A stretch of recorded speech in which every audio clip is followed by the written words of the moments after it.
I am delighted to introduce our town hall panel. Our facilitator today is Phil Gwokey. Phil is a writer, market researcher, generational expert, and the managing director of Bridgeworks, a company that is dedicated to powering potential by cultivating meaningful human connections. Bridgeworks works to reveal generational roadblocks that others don't see, helping organizations find the best ways to address their most pressing workforce challenges, including recruiting and retention, knowledge transfer, talent gaps, engagement, and diversity, equity, inclusion. Phil helps people realize the value each generation brings to the workforce. Now, he is excited to use this effective approach to help unite people across all lenses of diversity. Phil is a Generation Xer who grew up breakdancing and fixing cassette tapes with the eraser end of the number 2 pencil. Welcome, Phil. Thank you so much, Serena. I appreciate that introduction. And more than anything, I appreciate the work that the members of NHPCO are involved in. This is relatively new to me, this industry. Our firm works with every imaginable industry, but every now and then I come across those that are doing some incredible work, and you are definitely at the top of that list. So it is my absolute pleasure to be here, and I'm honored to be a part of an organization that is taking such responsibility in times where we need responsible people. We need to respond. And so that's what this event is about. That's what today is about. We're going to wrestle with, in my opinion, is probably the most important question in 2020, and that is, how do we repair what feels so broken in society? That's what it boils down to. And I am honored to be teamed up with 3 incredible panelists that I will be conversing with in just a short while. And as Hannah mentioned, my expertise is in generational understanding, generational research, which, as simply as I can put it, it is the study of how history shapes people and how people shape history. And so what we've found is when people don't understand what's going on, confusion begins to arise, which leads to misunderstanding, which ultimately turns into problems. And it's one thing when those problems are happening interpersonally. We can work with that and, life goes on. Problems start to happen within an office or within a healthcare setting, and now lives are at stake. When these problems are happening on a full societal shift, we see what's going on in 2020. And so before I introduce the panel to you all, which will take place in just about 15, 20 minutes or so from now, and the thing I love about these panelists is they know your industry. They are steeped in it. And so they're going to give us some ideas on how you can effectively engage in conversations that are meaningful, that are truly going to be strategic in the world of palliative care and hospice. And they're going to give you some great ideas and great tools, along with all the other resources that NHPCO is providing. But before I get there, I want to just give you a framework for what we believe is going on in society right now. And this is built off of our generational research. As I mentioned, our firm's been around for 22 years, but as one of our leading researchers in the firm, I've been studying 600 years of generational theory and cycles, and it's been insightful for me to know what's going on. And so with this framework that I'm going to lay out for you, I also want to help you prepare yourself for what's next, both what's next in society, but really for what's coming from our panelists today and some of the ideas that they're about to share with you. So buckle up. This is going to be a great session and an awesome conversation. And as a reminder, as a heads up, once our panelists shared some of their expertise, we're absolutely going to be opening up to you for questions. So as questions come in throughout the conversation, we're keeping note of those. We want to make sure, or do our best to get to as many of your questions as possible to make this as interactive as possible, given the virtual nature of our setting. So Thank you again so much. So as I said, our expertise or my background is in generational research. We're applying this across all lenses of diversity, but we're going to start with generations because we believe, one, it relates to all of us. Every one of us is from a generation. So I just want to start by giving you an idea of when we talk about generational differences, who we're describing. First of all, there's a group of people that we refer to as traditionalists, those folks born prior to 1946. If I would get more detailed, it's a combination of a couple generations, some of the GI generation, those that served in World War II, or at least they themselves served, or family members, but it was that era. And then the silent generation, who were children of World War II and the Depression. So we'll talk a little bit about why that's important to understanding cycles. Next generation are the baby boomers, that generation that was born between 1946 and 1964, the largest generation in U.S. history. Then there's my generation, Gen X, born between 65 and 79. You can see quite a bit smaller than the previous generations. There are reasons for that, but often we're overlooked. We're sometimes called the forgotten middle child, or the Jan Brady of the generational family tree. Then there's the millennial generation that we've heard a lot about, born between 1980 and 1995, again, significantly larger. And now we have the post-millennial generation, often referred to as Gen Z. They're also called the iGen, the Centennials, the Founders, the Cloud Generation, lots of different names circulating about who they are.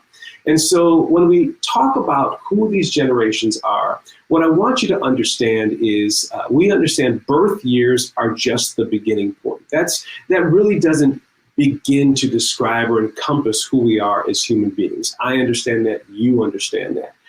In fact, in my research of just humanity, I try to take time to understand personality theory, that thing that was hardwired into our DNA, along with all the other hardwirings that we were born with as human beings. Second, there's also our family, how your mother, father, grandparents, aunts, uncles raised you, their values, the morals they left for you, the example that they gave.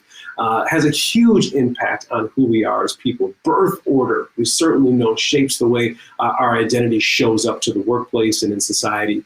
Then there's culture, which for me is one of the most relevant aspects of my own identity. My father was born and raised in Uganda in East Africa. My mother was born and raised in northern Wisconsin, two very different cultures that collide. I was raised in an urban setting, but I spent time in rural communities. I spent time in Africa and other communities around the world. And so I know how impactful culture is. And believe me, to be a responsible leader, to be responsible with your patients and the families that you're serving, you want to take the time to understand all of these. But as I mentioned, we're going to start with generations because it's an easy one to slide into, and it'll help frame where we're going with the panel.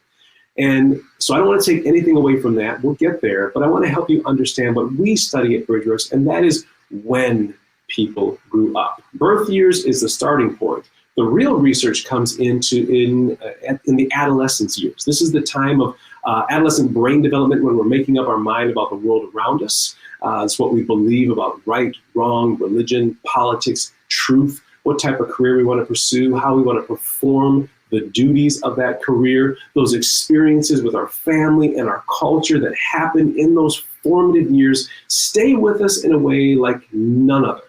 I'll give you an example that I think we can all relate to.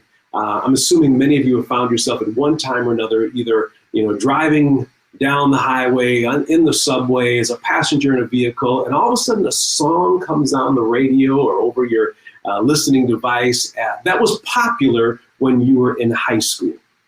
Something almost physiological begins to happen to us as human beings, right? Our minds race back to the styles that we used to wear during that time, how we, put our hair up, the type of cars that we drove, that young person that you were attracted to in those teen years, right? It's just powerful music in that time. Now, you're going to hear great music throughout the course of your life, but there's nothing as impactful as the music from that era. Why?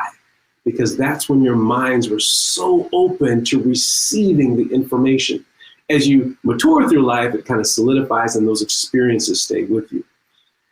Our panelists, myself included, we decided that the direction that we're going to take this work today is around courageous conversation. Because with all the aspects of diversity, equity, and inclusion that we can touch on, at some point we have to be ready to talk about it. And so when we think about communicating across generations, it's important to understand that how a generation learned to communicate in their formative years shapes the way that they want to communicate the rest of their life, much like how cultures learn to communicate and all the different lenses of diversity, gender, etc. So if we talk generationally, and I'm going to talk to baby boomers for just a moment. Baby boomers, think back to your teen years. If you were going to connect with one of your friends, you probably used a device that looked like this, right? I bet many of us recall these rotodial telephones. Some of us have used them, many of us have used them. But let me take us all back to what it was like to have to use one of these devices. The good news back in the day was you didn't have to dial 10 numbers like we do today.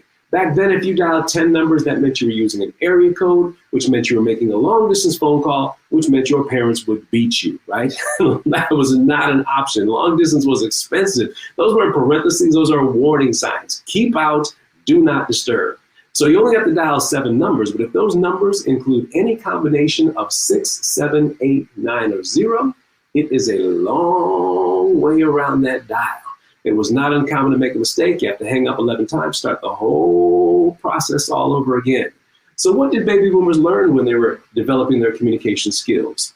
When they're going to connect with someone, they put more time into it. They put more effort into the call. There was more patience that was required in that era. And it began to formulate a level of professionalism and precision in the way that they learned to communicate.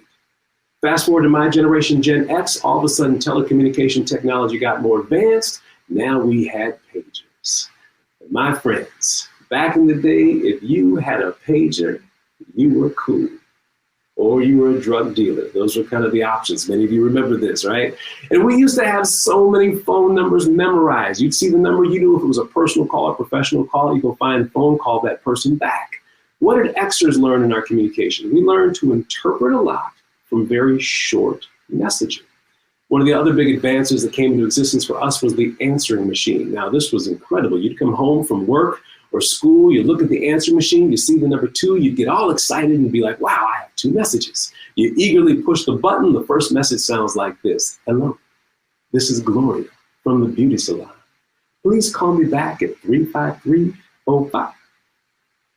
And Gloria ran out of tape. That was all the time that she had to leave a message, right? But the second message would sound like this. This is Gloria from the shop, calling back 3530537. She would talk as fast as she could. And that's how Xers often communicate. We are short, sweet, and to the point. We blow in, we blow up, and we blow out. And if you're a baby boomer communicating with a Gen Xer, it kind of feels a little unprofessional. If you're a millennial talking to an Xer, it feels like a personal attack. Right? But that's not Xer's mindset. We just know we've got a very short amount of time to get things done, and we're efficient with that time. Fast forward to millennials. Now you have the first generation in history that has access to cell phones in large numbers in their formative years, which means for the first time, young people can bypass the gatekeepers of parents, call their friends directly, and have a very natural conversation out of the gate. Before then, if I was going to call my friend's house, I always had to be ready for their parents to answer, which meant my mom drilled proper phone etiquette into me, how to answer the phone, how to make a phone call. Millennials, when you made a phone call, you knew your friend was going to answer, which meant you could be your authentic self. Now, where this creates some frustration and some confusion and problems in society is you have people my age or older all of a sudden in a professional setting with millennials, and we're saying to ourselves, I don't understand. Why are they using language that's just not appropriate in the office? Did you see the way that that person just addressed me as though I'm their best friend? That's just not the way we do business here. And we get frustrated, we get confused. Well, you have to realize millennials did not grow up with the informal lessons on formality like so many previous generations had. No one sets out to frustrate someone or disrespect someone. They just learned a different communication style, which then all of a sudden you encounter it. And if you're not careful, you find yourself being a very offended, very off-put, right? So now we have Gen Z, and it's important to understand they're still in their formative years. They're still being shaped by their communication styles. But to give you just a kind of a look ahead to what we anticipate, I'm not certain whether you use Apple technology or PC technology, but whatever it is, I'm assuming many of you are familiar with these bubbles, right? The Android. What this means is someone is writing you a text message in real time, this very moment. For the first time in history, you can see that someone is sending you a message and you can reply to them almost in real time. Now, for me, when I see the bubbles, I get excited. Okay, this means someone is sending me a message. And the longer those bubbles linger, the more curious I become. What are they saying? What's going on? And then all of a sudden the bubbles disappear. And you're like, wait a minute, did I upset you? Did you fall into a ditch? Well, what happened here, right? And now I'm an adult. Imagine being a young person growing up with this technology and just begin to think how it might be shaping their communication style, how they want to have a conversation, or even more challenging, a courageous conversation. I have a daughter, she's 23 years old. She is the pride of my life. A few years ago, when she was in college, she recently graduated, but she was in college, we took a trip together. We were in Texas, and we're having lunch. Halfway through lunch, my daughter looks at me and says, "Daddy, how come when you send me text messages, you're so angry?" I said, "What do you mean?" She goes, "Well, I mean, we have so much fun when we're together in person, but every time you send me a text, you're mad." I said, I don't understand. So I reached for my cell phone, I pull it out, and I pulled up the last text that she and I had exchanged at that time. This is a couple of years ago. And because I wanted some clarity around what she was saying. So I showed her the text, and I'm going to share the text with you now that she and I discussed. Okay, here it is. I remember this was 2:00 in the afternoon. I was at the office. She was about to start her part-time job, so I sent her this text: "Have a good day at work, baby." 10:00 at night, I have not heard back from my child. I'm starting to get a little bit concerned, so I said, "Hey, I'm heading to bed. Are you okay?" To which she replied, "Yeah, sorry, I'm at Applebee's. Sleep good. I'll be home in a bit." I said, "Okay, love you." She looked at me and said, "See how angry you are?" I said, "What are you talking about? I'm not angry. I said, I love you." She looked at me and she said, "Dad, that's not what you said. What you said was," and this is an exact quote, "Okay, love you, not because I want to, but because I have to. You cost me too much money in college. You suck as a daughter." I was like, how do you get that out of this? She said, "Well, Dad, you ended the text in a period." I said, "Are you telling me I can't use punctuation?" She said, "No, we use punctuation all the time. If you're excited, use an exclamation point. If you have a question, use a question mark. But if you use a period, that means you're pissed." Right? Young people today are learning to communicate emotion through a device and piece of technology that most of us on this virtual session have never had access to in our formative years. What I was calling or describing proper grammar, she was interpreting as Papa's grumpy. And now all of a sudden, my daughter, whom I raised, whom I love, and she knows I love her and I know she loves me, is misinterpreting my communication style in a way that I never intended. So we talk about this really important word, diversity. Right? So important. I want to begin to reframe what it means, because far too often, what starts out as a well-intended conversation about diversity begins to unravel into tension between people, when really, if you understand, diversity is about unique experiences. My daughter's growing up with a different set of experiences that I had. Now, if I view it as just different or diverse, I might start to label it as bad or wrong. But if I say, whoa, she has different experiences than I've had, now all of a sudden experience is a way of viewing the world. It brings value, it's positive. Any of you who've ever updated your resume or made a good impression in an interview, you leaned on your experiences to convince that person that you are worth working with. I'm here to tell you, my panel, we're going to talk about how all of our lived experiences are something that we need to learn to lean into and not see difference as bad. But you see, in my profession, in generational research, that's not always understood. And so that's why we go there. In fact, there's all kinds of examples in society. Millennials for the last 10 years have been misunderstood and blamed for ruining everything imaginable in the world. Like, look at some of these headlines. Are millennials killing name brands? How millennials killed mayonnaise. Mayonnaise. And all of a sudden, maybe they have a different set of experiences, a different value system, a different approach to life, but we don't understand it. We misinterpret it. And it goes equally true on the other end of the spectrum. I'm sure many are familiar this last year with the OK Boomer movement. And this has been fueled by many Gen Z young people who are looking at what they're interpreting as a lot of irresponsible choices that previous generations have made. And so they're saying, man, I can no longer trust you. We've got to fix everything that you've broken. And here's an article from the New York Times that talks about this war that Gen Z has finally snapped over, right? So we have these generational tensions because we don't understand that the experiences could be seen as good. So I want to give you, walk you through just, again, a brief framework and teeing up our panel here just for a few moments to talk about, to help you just begin to how we can rethink this through a generational lens. Now, I'm going to create what I'm going to refer to as a clock here because, like I said, I think there's something we can learn from the past to begin to describe the future. Baby boomers, and again, this clock goes clockwise. Baby boomers are the post-World War II generation. They were born in 1946 to 1964, okay? So I'm gonna leave that 1943 up there just to tease you for a little bit. So when boomers were coming of age, if you think about the experiences that would have shaped their lives, first of all, they had these incredible leaders, people like Kennedy in this country who said, ask not what your country can do for you, but what you can do for your country. And all of a sudden they began to believe they could affect change. Dr. Martin Luther King Jr., one of my personal favorites, and I study effective communicators. And I heard it said of Dr. King, it wasn't so much that he was the greatest speaker of his day, and of course he was, but the thing that made Dr. King different was he never stood up and gave the I have a plan speech. He gave the I have a dream speech. And all of a sudden a generation of boomers began to believe that they could affect the world around them. What I loved about this era is when they came up against things that they didn't like, they weren't satisfied to sit back. They would fight back. When boomers saw that women didn't have the same opportunity as men, they reinfused the women's rights movement, called it Women's Lib, fought for equal pay. When people of color didn't have the same opportunities, you started the civil rights movement, making my life as a kid growing up in the 80s a little better because of the sacrifice that you were willing to make, right?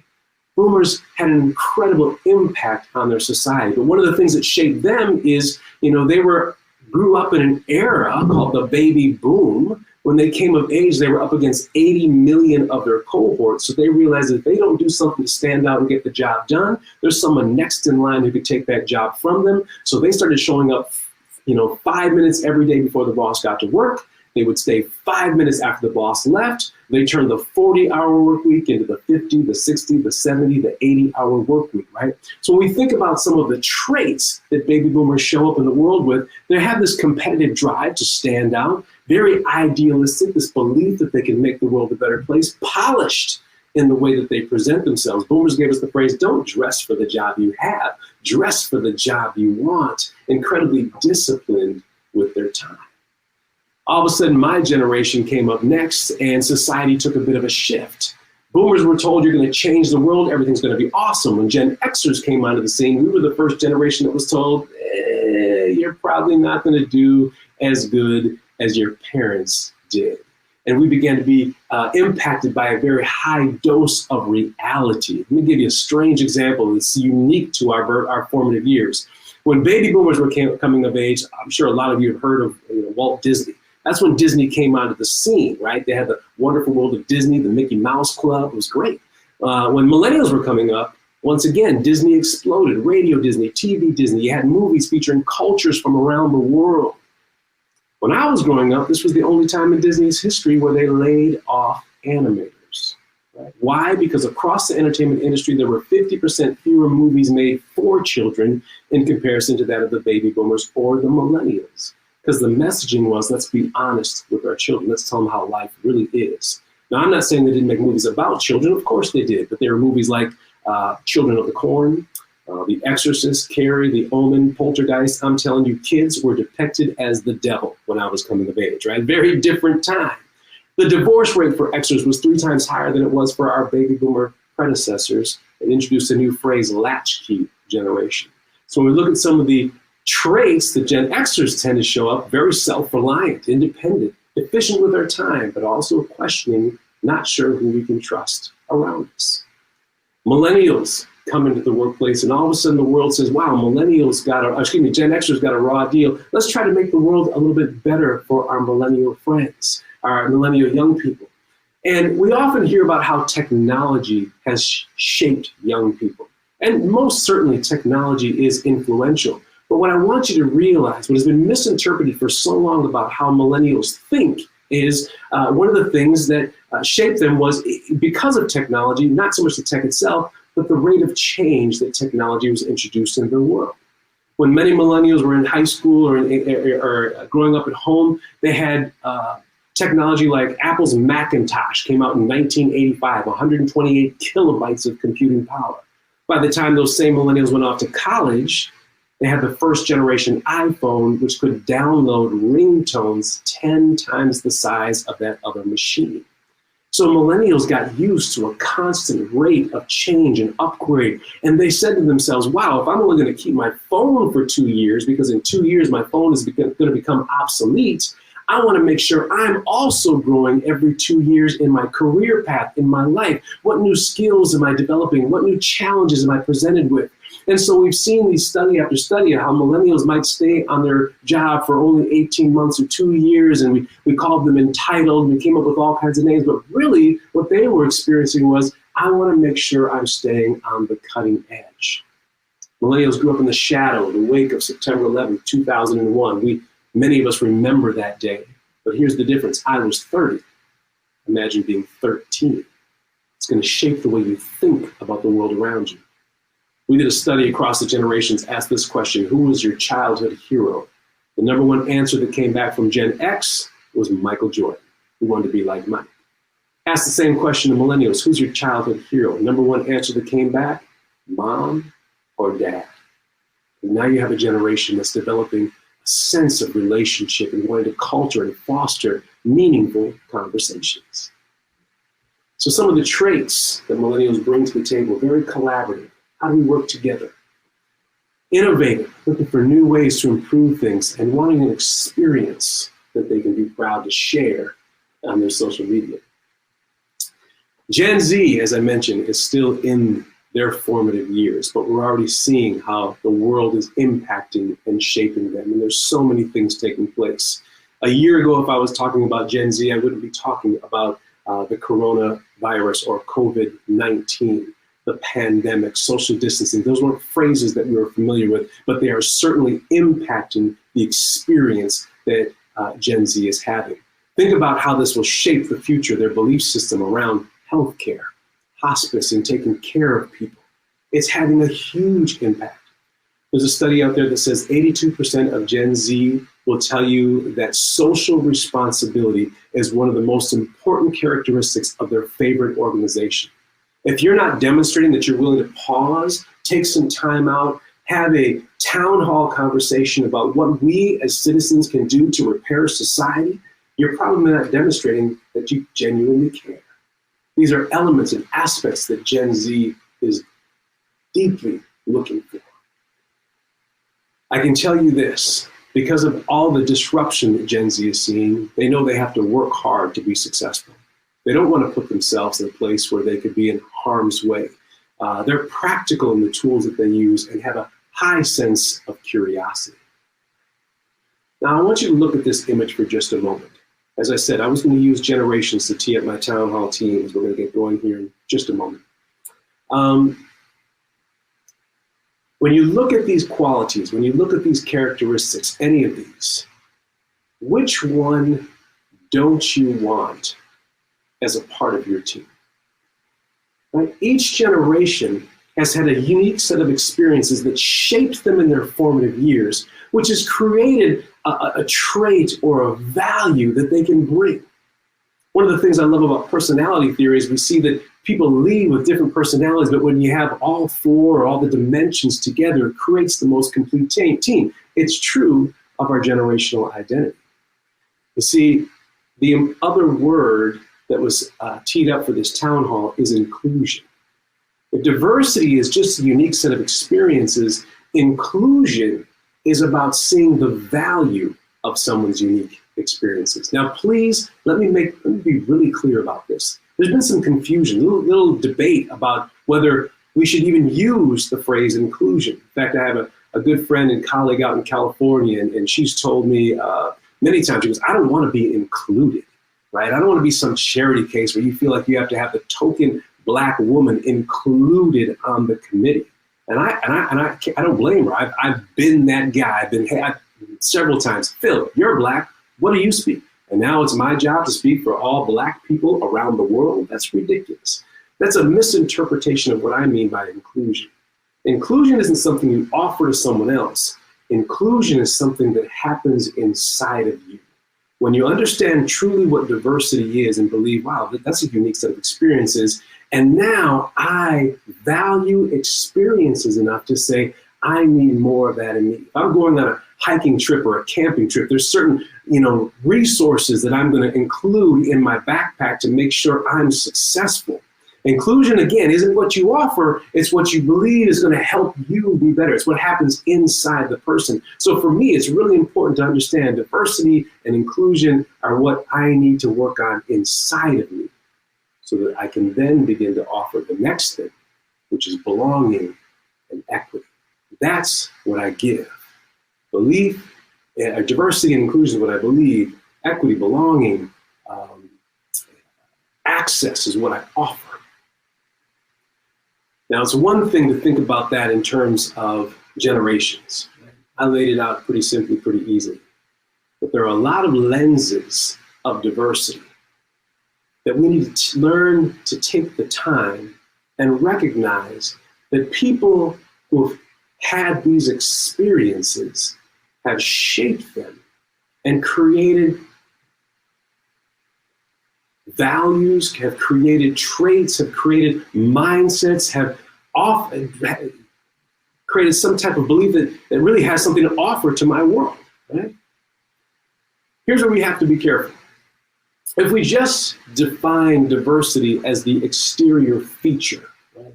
Able-bodiedness or not, Black or white, brown, you fill in the blank lens of diversity, man, woman, transgender, right?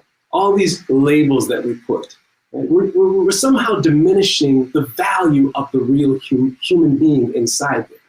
At the same time, if we ignore all those things, we're saying, hey, their unique experiences don't matter either. So we have to learn to figure out how to embrace these. So what's going on in our society? Why are things falling apart? Why do things feel so tense? Remember this circle?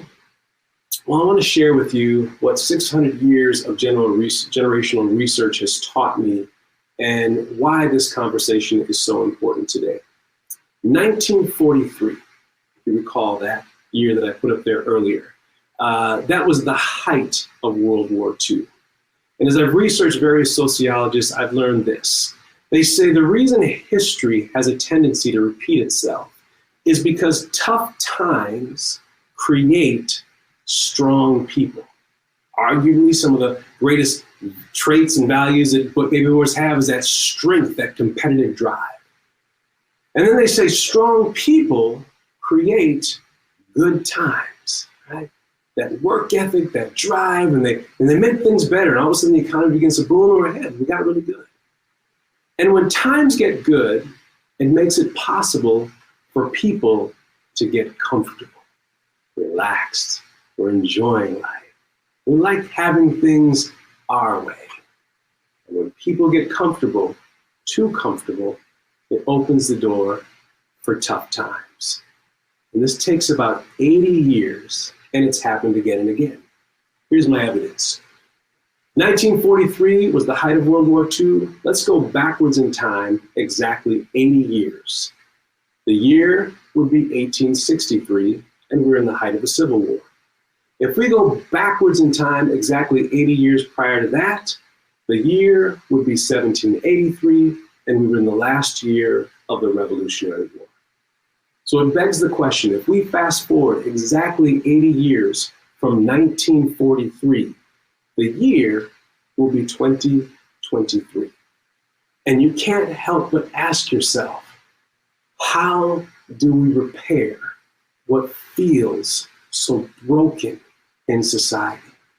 How can we learn to look around and value human beings in everything that they bring to the table and not have a sense of destruction, but a true sense of inclusion, of creating equity and belonging? Well, to help me answer that question, I've got some awesome folks that I'm really excited to introduce to you. And I'm going to introduce them to you one at a time with a question and a little bit about their background and their bio. And I know you're going to love what they have to say. So the first co-panelist that I want to introduce to you is a gentleman by the name of Zachary Freed.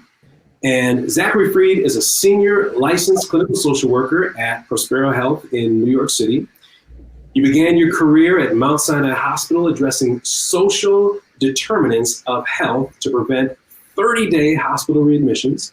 You then transitioned providing case management and psychotherapeutic services to adolescents affected by HIV and AIDS, and you're currently working with an interdisciplinary team to provide home-based palliative care and to medical recipients, where you've educated your team about best practices for working with LGBTQ plus patients. So here's my question to you, Zach. Why is this profession so meaningful to you? And why do you believe hospice and palliative care providers are uniquely qualified to answer the challenges the society is facing as it relates to diversity, equity, and inclusion? Right. Thank you, Phil. I would say several factors went into my decision to pursue social work.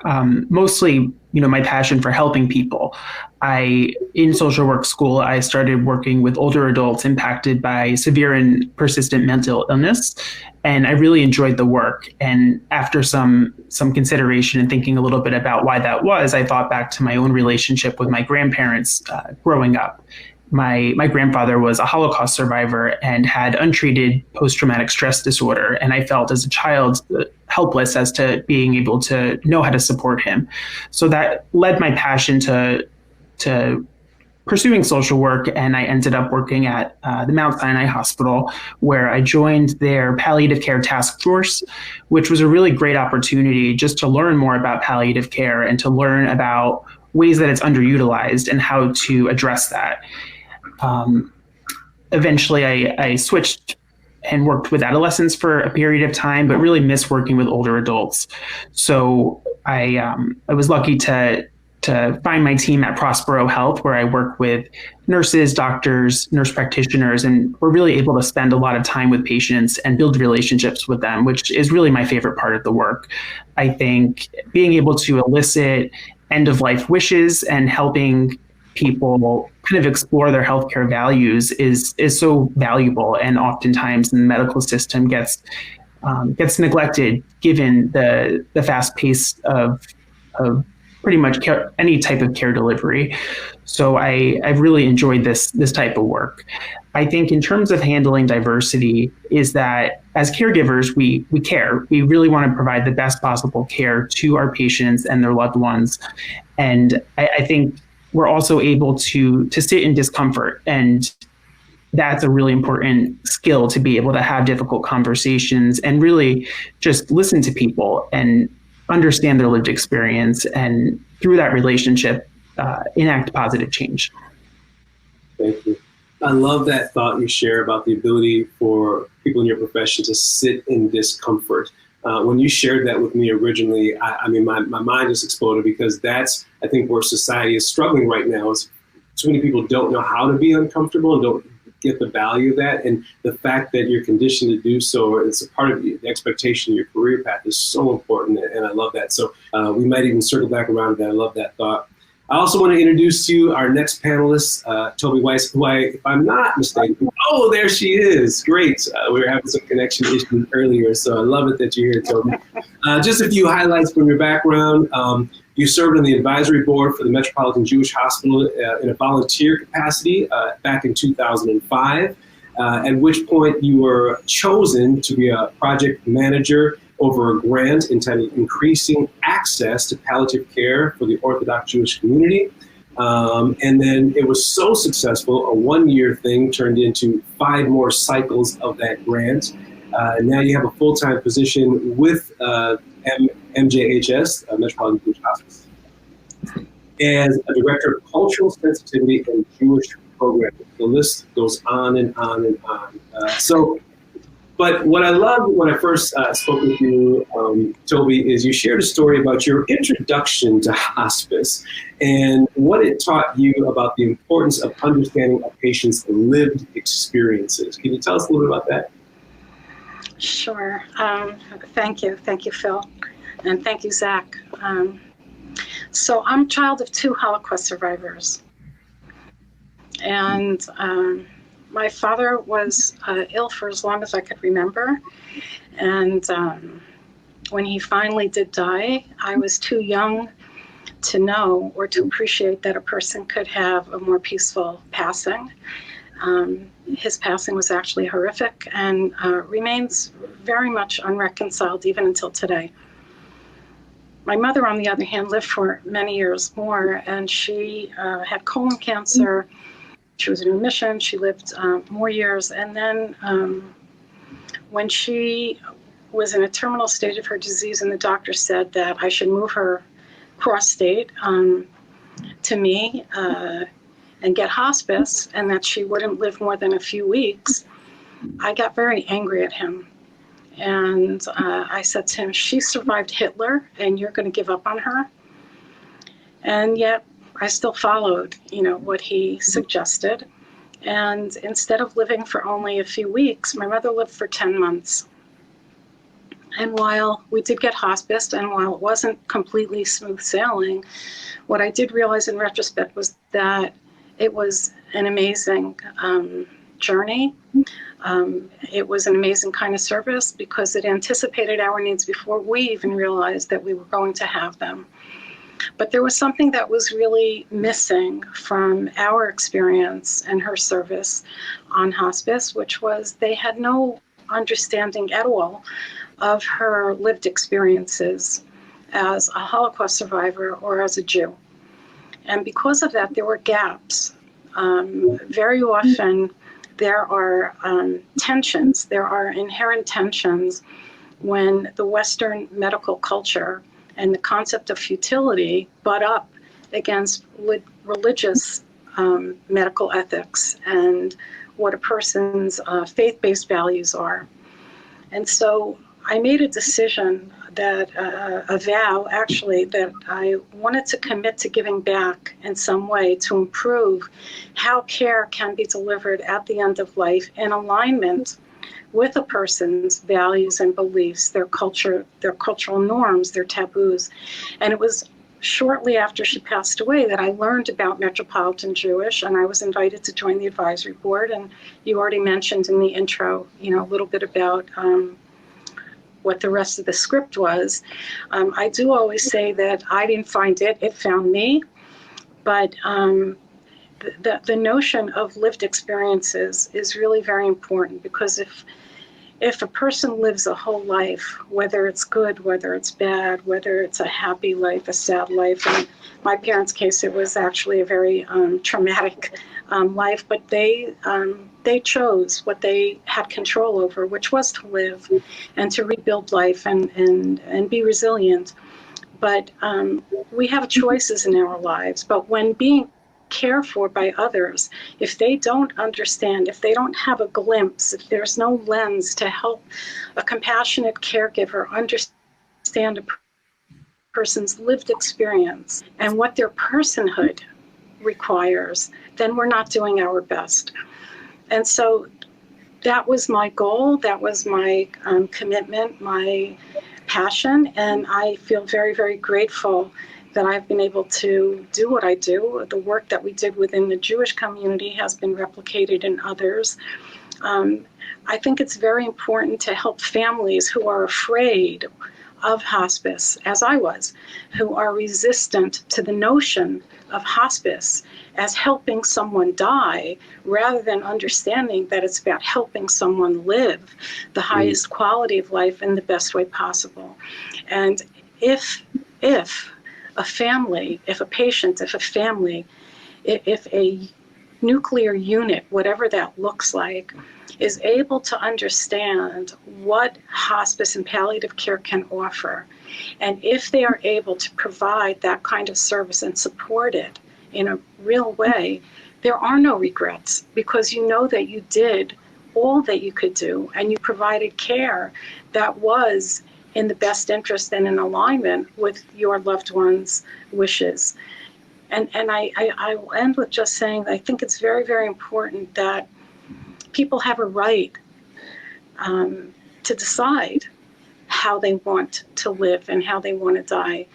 And I will say that I recall very, very, very vividly, as if it was yesterday, that while I thought it was my responsibility and my obligation to keep my mother alive for as long as possible, it was her choice to just live in peace and not seek aggressive curative treatment. And I was too blind at the time to even hear that. And again, it was only after the hospice experience that I understood what she was saying. And I try to bring that forward. I try to pay that forward with others, regardless of who they are, regardless of what background, what faith, what culture. And I'm very gratified by that work.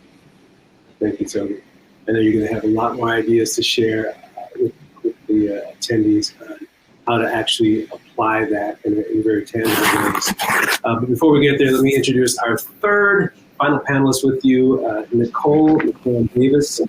And again, each of us have our own journey. You started your career in television production, where you received an Emmy, a Midwest Emmy for lighting, then went on to McDonald's Corporation. And then you told me that you left the corporate world to seek an opportunity that would feel more meaningful to you. And after recalling some of your volunteer work in hospice care, you pursued that. And I hope we'll get a chance to get into this, but you also hold a certificate in DEI leadership from Cornell University and a certificate in psychological first aid. You know, I got to be honest, I don't know what that is, but I could see where that could apply in so many ways, both in hospice and palliative care, as well as this what society needs right now.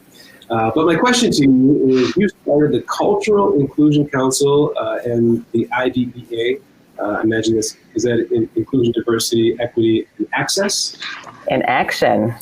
Action, thank you, committee in recent years. So tell us how this plays a role in building trust with your patients and why that is so important. Absolutely. Thanks, Phil. And I love the definition that you gave for inclusion. I wrote that down with seeing the value in someone else's experience.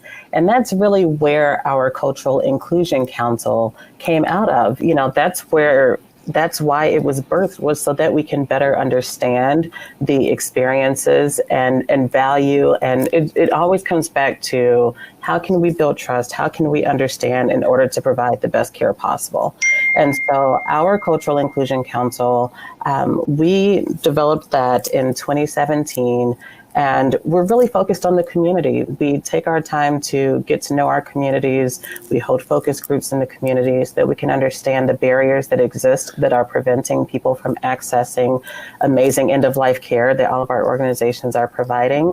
But also we want to understand the history behind it. You know, when you were going through the generational slides earlier, and I said, you know, when we look at, you know, all of these different generations that Phil is pointing out, and you think about the Tuskegee experiment, and we may be in 2020 right now, but we can still, in theory, be serving patients who were alive during that time, or have parents who are very, very much aware of that experiment, or our grandparents for that matter. And so as we know our history, you know, all these things play a part of what may impact our decisions and what we may or may not be comfortable with. And so as end-of-life providers, we are all here trying to combat those, right? And, we know that we are providing great care. We know we want to provide care to everyone, but how can we understand their why behind why they may or may not be so comfortable or be jumping at the opportunity to sign on to our services and allowing us to come in and provide that additional support. And so our Cultural Inclusion Council is really there to help make sure that we are learning.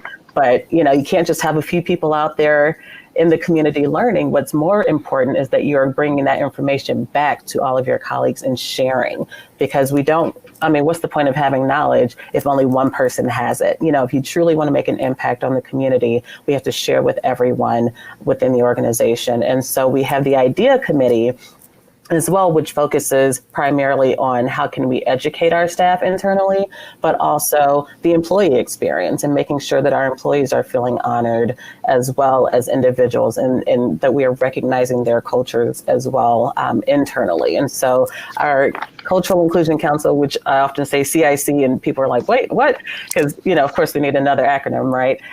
But our Cultural Inclusion Council is primarily focused on the community. Our IDEA committee is primarily focused on making sure that our staff are feeling honored and recognized as well. I love that. I love that you have that holistic approach, that you're thinking internally and externally. I want to move on to another question. Zach, you shared with me something that I think is really important for people to understand, because we need to start talking now. How do we talk about this? How do we, address some of the issues that are there? And hopefully you see that each of these people are awesome resources for applying this work in your specific areas or communities. But Zach, tell us what you've learned about the difference between intent and impact, and how we can support caregivers, because Nicole just talked about some of that internal piece as well. Sure.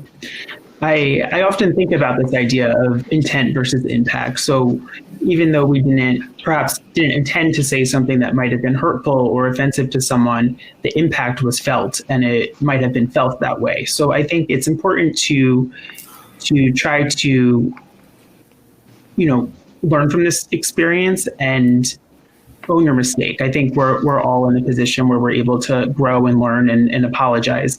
I think back to a patient I was working with. The patient was very isolated, lived alone, had a home health aide. The patient was white and the home health aide was Black. And this home health aide was the world of this patient. In a moment of weakness, the patient, I'm not sure what was going on, but she used a racial slur, which was very, very upsetting to the home health aide, rightfully so. And the home health aide called me crying and was, I kind of used that time to just support her, because if we don't support our caregivers, they can't help our patients. So during my next visit with the patient, we had been meeting every other week for therapy. The home health aide felt comfortable to express her feelings towards the patient and express how hurt she was by the comment that the patient made. And while the patient didn't quite remember what she had said, there were some concerns about cognitive decline. She felt really bad and apologized for making the home health aide feel that way. And I think that moment was really powerful, just to be able to sit in the room all together and to allow that conversation to happen, which allowed the two of them to sort of heal their relationship, so they were able to continue working together. That's so awesome. Thanks for sharing that. I think too often, whether the relationship between you and the other caregiver, we might say, "Oh, I'm sure they didn't mean it," or we just kind of brush it off. But whether they meant it or not, the impact was there, and the fact that you would support that person. Nicole, you made some observations to me about just 2020 and this very fact that sometimes people don't know how to address challenging issues, especially if you might not be the person in the middle of it. Talk a little bit about what you've seen and maybe give some advice to leaders as to what they can do, especially with the social unrest and to members of underrepresented communities. Yeah, absolutely. Well, as we all know, 2020, I don't think any of us on the last New Year's Eve expected this year to be exactly how it has been. Whether it was COVID, and that came up, and then e-learning happened, right? And you're trying to figure out, how are we going to keep up with everything? And there was just so much change. And it felt like the minute you're able to take a breath, the video of George Floyd's death was released. And that made such a large impact on us as a country. And the reason why I bring it up, although it is not a, George Floyd did not have hospice. His life was not honored at the end. However, that trauma that we as a country experienced watching it, and all of everything that it made us think about and contemplate and start to process, that is something that we all experienced. And when I say we all, I know it's like, well, duh, of course we all experienced it, but I'm thinking about all of our caregivers. So all of our employees have watched this video. I mean, it was practically impossible to avoid this situation. And yet continue to show up every day. We've continued to show up and pour into our patients while also trying to process things ourselves. And we've all done it, showing up and providing support and love and comfort, but also really experiencing something that was rather traumatic and sad, And so I've had many conversations with staff over the past few months, ever since the end of May, who are experiencing feelings of helplessness or they're afraid or they're just sad. It's very, very sad, everything that happened earlier this summer. And, as everyone has continued to try to work through that, many were really seeking guidance. They wanted some words of encouragement. They want to just know that their leadership at their organization see them as people, not just as caregivers, not just as a hospice aide, not just as a social worker, but we're all people, and everyone was trying to process this. And so many really appreciate it when their leaders did at least acknowledge the situation, which I know it was not easy, because for years we've always been told, well, you don't talk about religion in the workplace, you don't talk about politics, you don't talk about race in the workplace. And we had to get comfortable with being uncomfortable, and having these really uncomfortable conversations on topics that we've always been told, let's not talk about that. But when those who didn't talk about it, they were the ones whose employees, whose team members I was hearing from saying, I really just wish they would say something. I feel like there's a disconnect because this isn't being acknowledged. And I need to know that they care. I need to know that they, what our organization stands for. And this is internally and externally. I've had many people reach out to me via social media as well for saying, our CEO, our president, our executive director, they're not acknowledging the situation for what it is, even if they're not providing an opinion, but just acknowledging that this is happening. We can't just hide under a rock and pretend that it wasn't going on. And so that was my biggest takeaway from this summer, was that, we have to talk about this. And, as we become more comfortable with having difficult conversations around topics of race or any other type of equity, that's it really helps to lead to personal growth. And that is how we develop more as leaders, as healthcare providers, as just members of the general community. Thank you. I love everything you shared, and that last thought about it leads to personal growth. Couple that with, we have to learn to get comfortable with being uncomfortable. And as I mentioned, as a society, we've just had it relatively good for a while, and people haven't gotten used to being uncomfortable. That is where we grow. And so to reframe it and go, hey, it's all right to be need to do this for our own sake of our community is so very important. Which then kind of brings me back to Toby. And you have such passion about helping people. And I think you've seen it firsthand in your family story as well as in your profession. But what consequences can you tell us arise when we're either not willing or not able to put the time into understanding those cultural or historic experiences that shape a patient, because maybe it's just too uncomfortable, so I just don't want to do it. What happens then?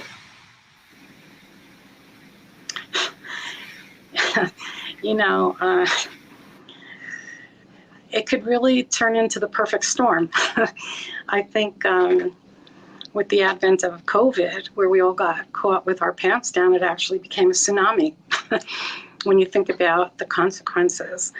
But, Nicole mentioned Tuskegee, and Zach and I mentioned the Holocaust. And regardless of where a person comes from, I don't know a population in the world that hasn't experienced trauma. And I don't know a population in the world that hasn't had its own experiences that shape and influence who they are and how they walk through life. As care providers, sometimes you can't unring the bell. And if you're caring for someone and you don't understand who they are or what their lived experience is, what their cultural experience, their cultural lives or their historical experiences did to them, you don't know how to care for them in the right way. And so having the difficult conversations becomes a very, very important vehicle to building trust, earning trust, and getting a better sense of how to understand the individual that we're caring for.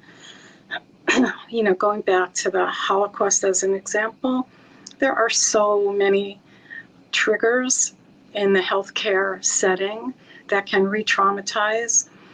And, you know, if you look at any of the populations that are represented on this panel or any population out there, people have experienced different things. If I don't take the time to understand who you are, what your experiences were, I'm not going to understand what's going on. So for me to care for someone and put my whole heart into it and then have that individual explode at me, I might think that they're psycho, you know, they're psychotic, when in fact it's really a matter of this person is very frail, very vulnerable, and unable to keep buried the things that have shaped him or her in their lifetime, and it's coming out now. Again, with the Holocaust, for example, abandonment, betrayal, taking food away based on a history of starvation. So there are things that trigger re-traumatization. You know, NHPCO this year and last has really had a sharp focus on trauma-informed care, and many organizations have. And I think that this speaks very much to the question that you're asking. If we don't take the time and the interest to understand a person's historical experiences and their culture, then we're not going to be able to care for them in the right way. And, you know, asking the right questions also need to be asked in the right way. You shared earlier, Phil, about your daughter's experience of your text message, you know, being angry.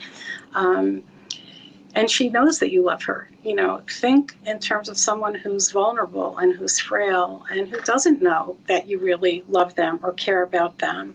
And there are so many different scenarios that could play out that can destroy any kind of trust. So we have to learn how to ask the right questions and how to build trust, but doing it with, I like to call it appreciative inquiry and with curiosity, but in a humble way, with authenticity, with sincerity that goes along with really wanting to understand who you are so that it helps guide me and I'm able to help you in the best way possible. I think often about the statement, do unto others as you would want them to do unto you. And I think that that is an area of reciprocity that we need to, that's a space that we need to live in. We have to care for others the way we would want them to care for us. Thank you.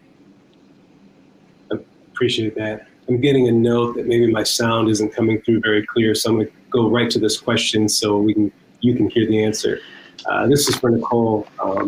Maybe just keep building on what Toby was sharing in terms of how we can approach conversations, especially when they're difficult. I think there's a lot of well-intended people. They don't want to have a negative impact. What advice would you give them if they know they need to approach a challenging conversation? What advice would I give them? I think first and foremost, you just have to start somewhere. Oftentimes, I think we stand in our own way out of fear. And so we will just hide. And I mean, we do that in so many aspects of our lives, right? But especially this one. And you have to start somewhere. And, I think listening, that's where listening really comes into play, being willing to listen, entering a conversation with humility, because we all need to learn. None of us know everything about everything. And so making sure that we can enter a conversation from a place of humility, being willing to listen to what the other person is saying, not just hearing them to respond, but truly listening to someone. I believe it was Epictetus who said, we have 2 ears and 1 mouth so that we can learn to listen twice as much as we speak. That's what we need to do. That's how we need to enter these conversations, not interrupting one another, not going on long rants, because then it may seem like, you're sending a message that you really want to talk and you don't really want to listen, or you're not truly trying to seek to understand what the other person is saying. If you ask for advice during a conversation or an opinion is shared with you and you express interest in it, follow up on it. That's my biggest thing is follow up. We can't just have conversations and then that's the end of it. It can't be a one and done. But if someone is sharing feedback with you, if they are sharing some best practices to share with you, then making sure that even if you don't completely follow through, still following up with them so that they understand. And I don't mean that just in terms of conversations around race. That's with anything. I think that should be a best practice whenever we're interacting with our colleagues, but especially when we are talking about different cultures and trying to better understand one another. It's really just a matter of starting somewhere, and I have to reiterate what I said earlier in terms of, the feedback I was getting this summer. And it was just people want to know what you stand for. They want to know that you care, and they want to know that, you are actually aware of what's going on in the world and seeing who they are as individuals. And so, we cannot make assumptions about anyone. That's one thing I do want to make sure I point out is that, we don't want to assume. I mean, I'm just listening to Zach and listening to Toby, and they both have mentioned Holocaust survivors during their talks here, but I will never make assumptions that Zach and Toby both are exactly the same and have all the exact same values or anything like that. And so we want to make sure that, we are not making assumptions about anyone based on any sort of identifying factor. And just assuming that everyone that identifies as Black, in my case, Phil, you told us about your background and your parents' background. And I can tell you, I have no family from upstate Wisconsin. And so, but we don't want for people to look at us and make an assumption that, they must think all the exact same things just based off of the color of their skin. And so that is my advice, is really entering conversations with humility, being open to listening and not making assumptions and making sure to follow up. Thank you. I think hopefully if you're here, you're taking some notes, and Nicole just gave a powerful pro tip on courageous conversations when she said, follow up. We all this summer, very meaningfully, well-meaning, said, hey, is there anything I can do or whatever? Because that was a great first step, but then you got to follow up with it. And I live here in Minneapolis. So I had the privilege of attending the George Floyd Memorial Service. And in those weeks, everyone was very cognizant, and I got a lot of people reaching out, but now not much sense. So right.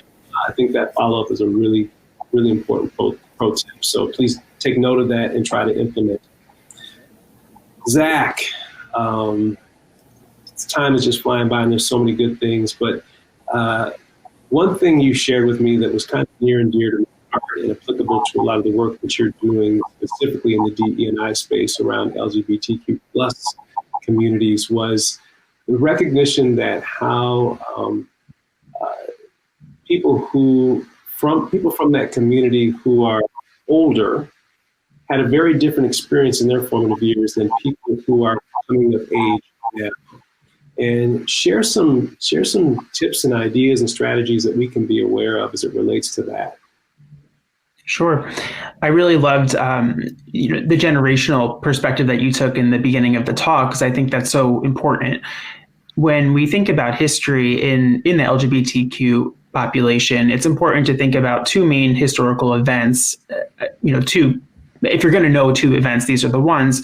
Really, the Stonewall riots in 1969, they were what had happened. Stonewall Inn is a gay bar in New York City, and it was targeted by the police. The police would raid the venue, and because of the people that attended there. And in June of 1969, the community rose up and fought against the police brutality. And the movement was largely led by trans women of color, so people like Marsha P. Johnson, Sylvia Rivera, who really led the movement, yet were very much excluded from the movement based on their gender identity and their race. So I think those two things kind of put them to the sideline, despite being at the forefront of the movement. That event was the Pride Parade happens on the anniversary of that event. Then when we move forward a little bit to the 1980s, you have the HIV/AIDS epidemic, which really devastated the community. And the government did very little in the beginning until groups like ACT UP came and fought against government oppression, but also just against, this idea that nothing was going to happen, that people weren't going to be researching, antiretrovirals, things like that. So it did create an impact. I think also just understanding back in this time period, being gay or lesbian was considered to be a mental illness. So the term homosexuality was in the Diagnostic and Statistical Manual of Mental Disorders, I think through the 70s for quite a bit of time. And even today, being transgender is considered a mental illness. I think when we're thinking about intergenerational fractures within the community, I think it can be difficult because older generations had to sort of survive more overt racism, not racism and homophobia and transphobia, whereas younger generations had less of that, but had to deal with things in a different way. And I think unless you're a young person that's LGBTQ and has an older family member, you don't have anyone to look up to. In many states, LGBTQ history isn't taught in schools. So there's this gap between older and younger generations. I think I really liked what Nicole said about, making assumptions, that we shouldn't make assumptions, but we should also understand history and have a historical context to understand someone's unique lived experience. So I think back to a patient I worked with who in the 1980s, the patient is gay. Right now he lives alone. His partner died of AIDS in the 1980s, and he was his, the de facto nurse caring for his partner, but didn't feel safe or comfortable even telling the nurses that would visit who his partner was to him, because he was afraid of being discriminated against, and he was afraid of homophobic reactions. And I think it's important for us to assess for sexual orientation and gender identity and create an open atmosphere where patients feel comfortable sharing who they are, because without this conversation, it's really hard to understand this patient's end-of-life wishes for himself. I think just the experience that he's gone through caring for his partner will impact his views on hospice and end-of-life care. So I think there's ways that we can be affirming and open, and it's really important. Thank you so much. One of the questions I asked the panel in preparation for today is, what are the biggest challenges that hospice and palliative care are facing in general? And access came up from all three of you. I'll talked about a lot of people, especially segments of our society, communities, certain populations that either aren't aware or don't have the resources. And yet, Toby, one of the outstanding hallmarks or milestones of your career, your work in this profession so far, has been opening doors of access and sharing information and informing communities. And so I guess my question to you is, what advice can you offer to create that bridge for cultural gaps in care providers and patients? Share with us some of the tangible, strategic things that you've done to make sure more people have access than less. Okay, so thank you for that question. I'd say that one of the most important pieces of information that I would share is that the organization that you work for has to buy into the importance of making sure that resources are available. Resources are incredibly short. If the mission and the vision, if leadership in any organization does not buy into the imperative and the importance of caring for someone based on who they are as whole human beings, then what ends up happening is the competing variables of nice to have versus need to have. So I'm very lucky that the organization I work for, MJHS, values this, or my role would not exist, nor my team's. But when we talk about the care teams and folks that are sent out, it's not always possible to send or to match a care provider, a care team member to a patient based on their culture, their faith, their race. And while it may not be possible to do an exact match, what is possible is to educate all staff about how to deliver care that is both humble and culturally sensitive. There's different ways to learn about values and beliefs and alignment and things that are important. One of the things that we do that I think is probably the most important, one of the most important things that we do is we include a cultural assessment. When we care for any patient, a cultural assessment is reviewed. A care provider who is assigned a patient prior to that first encounter should consider what's the information I need to have in order to care for this individual based on who they are. You know, if I'm only guided by what my eyes tell me, I know nothing about that patient. I can't presume to know who a person is based on what I think I'm seeing. I also have to not fall into the trap, which was alluded to by others as well, and to thinking that just because somebody comes from the same background or looks the same, that they are the same. That's not true. We're each unique individuals, and we may be part of the same community, we may live on the same block, we may be part of the same faith. Doesn't mean we practice or observe the same way or have the same values. So doing a cultural assessment is, I believe, one of the best ways to learn about the patient and let them help you help them. What we did in my organization, one of the things that I've been privileged to do over the years is really create opportunities to learn. The reason I was selected in my role was because of my background and based on this grant. So there was a match on that level. However, in the end-of-life space, in the healthcare space, that doesn't mean that you know everything by far. And what the attitude that we take and the attitude that we took was to look to leaders, community leaders, faith leaders, healthcare leaders. And we wanted to learn from these individuals, what are the gaps?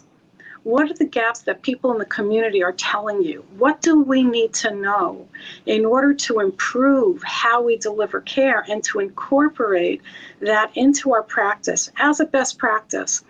So I can't begin to tell you how incredibly valuable that was. I like to call it the triumvirate. We looked at these health leaders, physician leaders, and health leaders, community leaders, and faith leaders. I call it the triumvirate because within culturally specific communities, we don't generally find our care providers by Googling them or looking in the yellow pages. You could tell I am a baby boomer, as I said, yellow pages. But we don't get our information that way. What do? We get word of mouth referrals. We go to our friends, we go to our faith leaders, we go to the people that we trust in the social service agencies and communities, the leaders of the community, and we get word of mouth referrals. And so this was one of the best ways for us to gather information based on the word on the street, rather than what as an organization we thought we were doing right or wrong. And going in, again, with the whole notion of humility and appreciative inquiry, and asking, what are you hearing from people in the community? What is their belief or their understanding about hospice? What is it that they think they are getting or not getting? Where are the gaps? We took that information. We developed focus groups that then led to the establishment of steering committees and advisory groups. And we would meet annually to go over what we were doing, what we were experiencing, what issues were being encountered, and to get feedback from these leaders and from community members. And it became a continuous learning improvement methodology. And I believe that any organization could do that. It is so completely adaptable and replicable. And we still do it even until today. And in this way, we were able to also reach out into other communities. We were able to replicate the model that we used in the community I was hired to work in, but within other communities, the Chinese speaking community, the Russian speaking community, the Latino community. And we try still very hard to penetrate more and understand better about the multiple different African American or Black communities. The other thing that we did that I'm very proud of is we started a diversity committee, and we have different work groups within that committee. So we have an LGBTQ committee, we have a We Honor Veterans committee, we have a cultural and faith-based outreach and education community, which is where the work that I just spoke about, that it gets funneled through there. And then we have a diversity day committee. And every year we host a diversity day celebration. This year it's actually going to be on Veterans Day, so it'll be a joint celebration. But it creates an opportunity for people to not only celebrate, but honor the differences within our own organization and realize that with all of the differences, we're also all the same. And so those are some of the things that we do. And I invite anyone attending today to contact me or to use it as a model to bring into your organizations and your practice. Awesome. Toby, the triumvirate was a mix. What were the three? Faith? What was the other two? The triumvirate is the faith leaders. Triumvirate, like within the faith communities, talk about the Father, the Son, and the Holy Ghost, right? So that's the trick. Okay, sorry, I made a mistake. I call it the triumvirate. 3 leadership roles: faith, community, and health. All right. Another pro tip. Hopefully you wrote that one down. But then Toby's being open to reaching out to her to put those in place in your communities. All right. I want to make sure we have time for people's questions if they have them. So maybe just 2 questions for left, and then we'll open it up to the audience. And so I don't know, even if our team, if there are questions, please start submitting them now. We'll keep an eye on that. But Zach, you shared with me kind of like a multi-step process, which seemed just very tangible, great strategies on how to navigate difficult conversations. Could you share a little bit of a recap on that? Sure. I think it's important to understand difficult conversations as a skill set. So it's something that takes some work and you can build on. I think it's really imperative to understand your own identity and how you learned about race, how you learned about gender, sexual orientation, etc., because that's really important in how you understand how other people that are different than you. It's important to set assumptions aside, like we mentioned earlier. And, for instance, working with LGBTQ patients, asking questions, and these are questions you should really be asking everyone, how would you like to be called? So that's a good way to build a relationship without assuming what someone's name is, what their gender is, and so forth. I think a little bit back to when I did a training with my team. So a couple of years ago, I did a training on working with LGBTQ older adults. And at the end of my presentation, a nurse came up to me and discussed how she was afraid of her gay patient.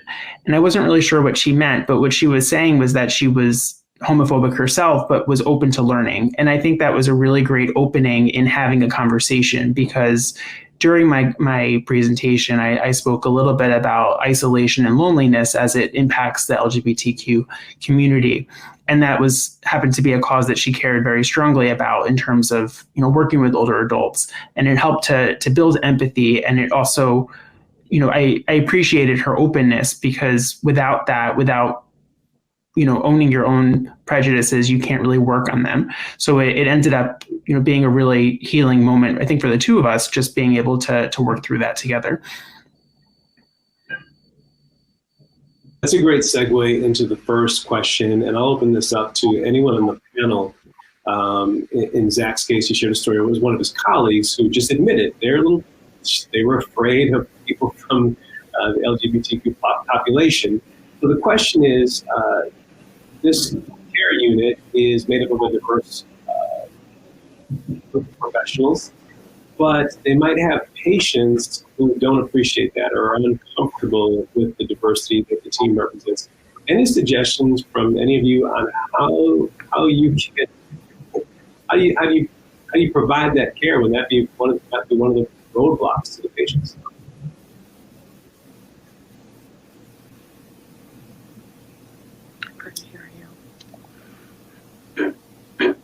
Phil, I'm going to ask if you can repeat that. You're going in and out just a little bit. I'm sorry. Apologies. So the question is, what do you do when patients don't appreciate diversity in staff?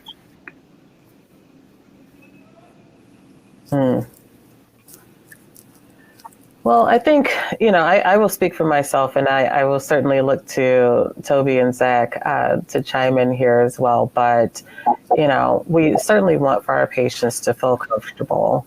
But at the same time, if it is 1:00 in the morning and care is needed, we cannot guarantee that you are only going to have a specific person or a specific type of person that is going to come to provide care to the patient when these things are needed. And so, we can certainly, we always want to make sure our patients are feeling heard, but it's also important that our staff members are feeling heard and supported as well. And at the end of the day, our goal and our mission is to provide excellent patient care and make sure that patients are comfortable and that they are getting support that they need. And, this is not Burger King where you get to choose exactly what toppings you're going to get. But, we can still try to be as supportive as possible while making sure that, at the end of the day, it's about the care. Yeah, and if you can hear me, please, Toby, go. I'm sorry. I was going to say that it's true. Everything that Nicole said was true. One of the things, though, that can be done is, yes, maybe there's not, you can't choose, your topping. You can't choose who you want. But what we can do is ensure as best as possible that all staff, all field staff, all caregiving staff have been educated and have an understanding of how to deliver care that is based on cultural humility and cultural sensitivity. It's not possible by any stretch of the imagination to expect that all staff are going to be culturally competent. They're not, or we're not.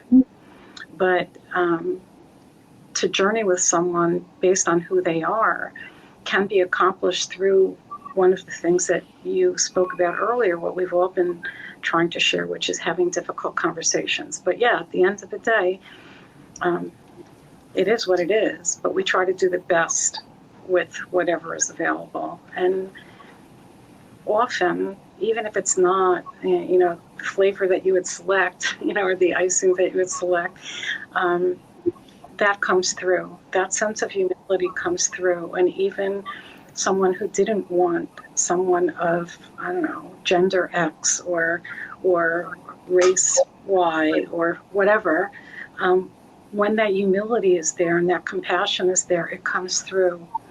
And the trust that I spoke about earlier is not only earned, but it's built, and it becomes a platform for delivering care. Thank you.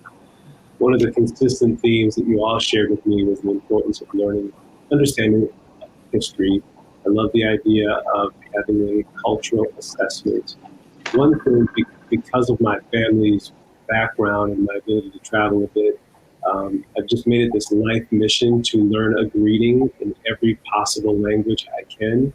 And I've seen how just a small piece of someone's home language can open the doors of connection. If I just say hello to someone in their, with the language they grew up in, that's all I can say, but immediately there's a bridge that's built. And so I think that cultural awareness, or whatever, is going on, that person might look and see gender X or race Y, but all of a sudden gender X or race Y just understands one aspect of who they are as a patient. It opens some incredible doors. I'm going to save question 2 for the end, but I'm going to get to that one. The question was, how is society's experience shaping Gen Z today? It's a really great question, but I want to get to some of these other ones. This is a question specifically for Toby. Toby, I don't know if you can read that, but it says, do you think there are similarities between the religious Jewish communities and the religious Black communities in regards to hospice and issues of resistance to it? Recognizing the learned experience between the Jewish and Black experience is different. Care to speak any more to that? Yeah, I do. I do. I think people who are very faith-based in their practice and believe in a higher power, and within many of the Black communities, it is a very, very religious community.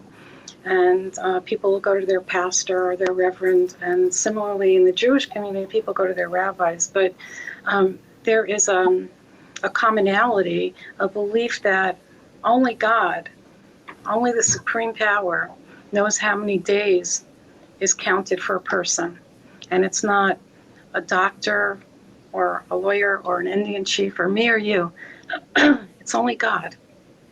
And so, excuse me, when it comes to end of life and resistance with hospice, I believe that much of that comes from false assumptions about what hospice is about.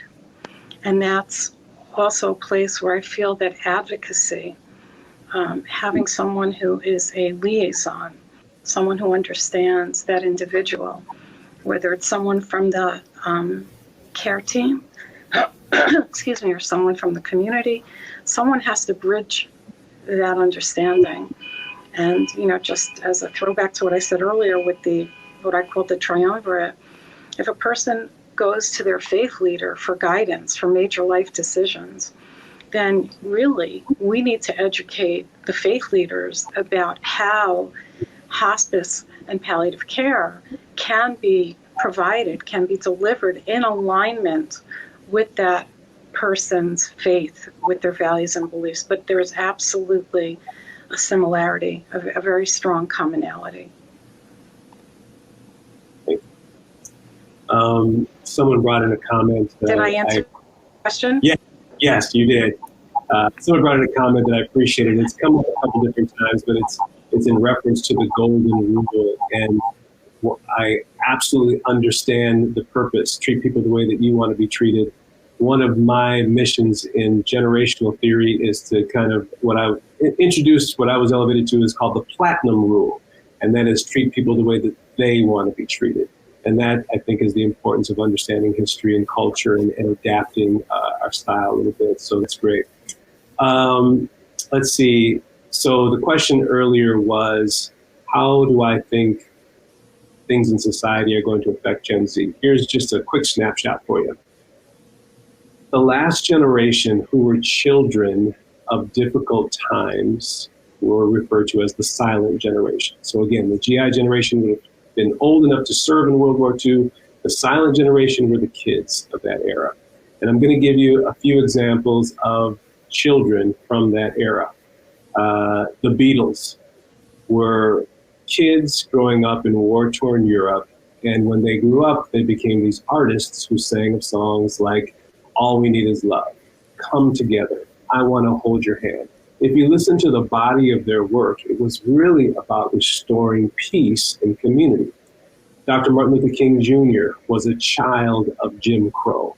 He grew up to have this dream that inspired people. Anne Frank was born the same year that Dr. Martin Luther King Jr. was born, to kind of tie into Black and Jewish communities here. Now, we don't think of Anne Frank and Martin Luther King being the same age because her life, unfortunately, was cut short. But as a child, in the midst of horror, she wrote a diary of how family can work together in difficult times. So my belief, and there are many other examples from, people who grew up in that era who really, they're almost described as artists who are trying to create a better place. And that's what this whole conversation is about, the artistry of having conversations and having the courage to do it. And I think when you grow up in a setting like that, you know that, hey, this is better. It's better that I have this difficult conversation than not have it, because what I'm seeing around me just doesn't seem and doesn't feel right. And I think we have time. I'm going to give Nicole the final word here before we turn it back over. You described yourself as a fierce advocate of equity. And I love that just turn of phrase. Can you just kind of give us some thoughts around tying in what matters to Gen Z? I think what matters to us all. What does that mean, and how should society embrace it? Well, when I talk about being a fierce advocate of equity, I really talk about not just saying it, but showing it. That's what we all want to see. We have to put our actions behind what it is that we truly stand for. And when we talk about Gen Z and what they're looking for, I think they're looking for action. They've been able to observe a lot, as we have, but at a different age, where it's really helping to mold a lot in terms of what their future looks like, what they're passionate for. We've all heard about how even with millennials, they want to work for companies who stand for something. Well, Gen Z, they want to not just hear that you stand for something, they want to see it. And so when we talk about advocating, it's about truly doing the work.